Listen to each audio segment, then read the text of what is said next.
నమస్తే, welcome to political bridge. Megastar Chiranjeevi గారు సినీ ఇండస్ట్రీపై సంచలన వ్యాఖ్యలు చేశారు. ఇండస్ట్రీ ఒక అద్దం లాంటిది. మీరు ఎలా చూస్తే ఇండస్ట్రీ ఎలా కనపడుతుంది.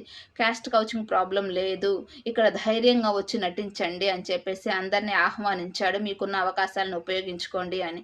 ఇక్కడ చిరంజీవి గారి వ్యాఖ్యల్ని సపోర్ట్ చేసే వాళ్ళు ఉన్నారు, అపోజ్ చేసే వాళ్ళు ఉన్నారు. అపోజ్ చేసే దాంట్లో చిన్మయి గారు ముందుంటారు. అలా అని ఈవిడ చెప్పే దాంట్లో అన్న దాంట్లో ఏమైనా తప్పుందా అంటే ఖచ్చితంగా ఈవిడ అన్న దాంట్లో కూడా నిజం ఉంది. సినిమా ఇండస్ట్రీలో క్యాస్ట్ కౌచింగ్ ప్రాబ్లం అనేది ఎప్పటి నుంచో ఉంది. అన్ని రంగాలలో క్యాస్ట్ కౌచింగ్ ప్రాబ్లం ఉంది, కానీ సినిమా ఇండస్ట్రీలో మాత్రం అది ఎక్కువగా ఉంటుంది. ఎందుకంటే అది గ్లామర్ ఫీల్డ్ కాబట్టి. చిరంజీవి గారి వ్యాఖ్యల్ని రెండు రకాలుగా చూడొచ్చు. ఇప్పుడు చిరంజీవి గారు లాంటి, బాలకృష్ణ, నాగార్జున, వెంకటేష్ గారు లాంటి పెద్ద ఫ్యామిలీ నుంచి వచ్చిన ఆడవాళ్ళకి క్యాస్ట్ కౌచింగ్ ప్రాబ్లం ఉండదు. ఎందుకంటే బ్యాక్గ్రౌండ్లో వాళ్ళ ఫ్యామిలీస్ చాలా స్ట్రాంగ్గా ఉన్నాయి కాబట్టి. కానీ ఎటువంటి బ్యాక్గ్రౌండ్ లేకుండా వచ్చిన ఆడవాళ్ళకి క్యాస్ట్ కౌచింగ్ ప్రాబ్లం ఉండదు అనుకుంటున్నారా? చిరంజీవి గారు మరి వారికి ఏమన్నా భరోసా ఇస్తారా? ఇక్కడ ఇందులో కూడా రెండు రకాలుగా చూడొచ్చు. అవకాశాలు వచ్చినప్పుడే నటిద్దాము అని వెయిట్ చేసేవాళ్ళు ఉన్నారు.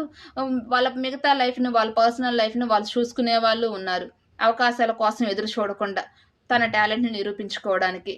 ఇక్కడ రెండో రకం ఉన్నారు. ఇప్పుడు సినిమా ఇండస్ట్రీకేలోనే ఉండి వాళ్ళ టాలెంట్‌ని నిరూపించుకోవడానికి అవకాశాలు ఉన్నా లేకపోయినా సినిమా ఇండస్ట్రీలోనే ఉన్నారు. ఎందుకంటే ఒకసారి సెలబ్రిటీ లైఫ్ అలవాటు పడ్డాక నార్మల్ లైఫ్ ఉండడానికి ఇష్టపడరు వాళ్ళు. నార్మల్‌గా ఉండడానికి సినిమా ఇండస్ట్రీలోనే ఉంటారు. అవకాశాలు ఉన్నా లేకపోయినా కానీ, క్యాస్ట్ కౌచింగ్ ప్రాబ్లమ్ ఉన్నా లేకపోయినా బయటకు చెప్పకుండా ఇప్పటికీ సినిమా ఇండస్ట్రీలో ఉన్న ఆడవాళ్ళు ఎంతోమంది ఉన్నారు.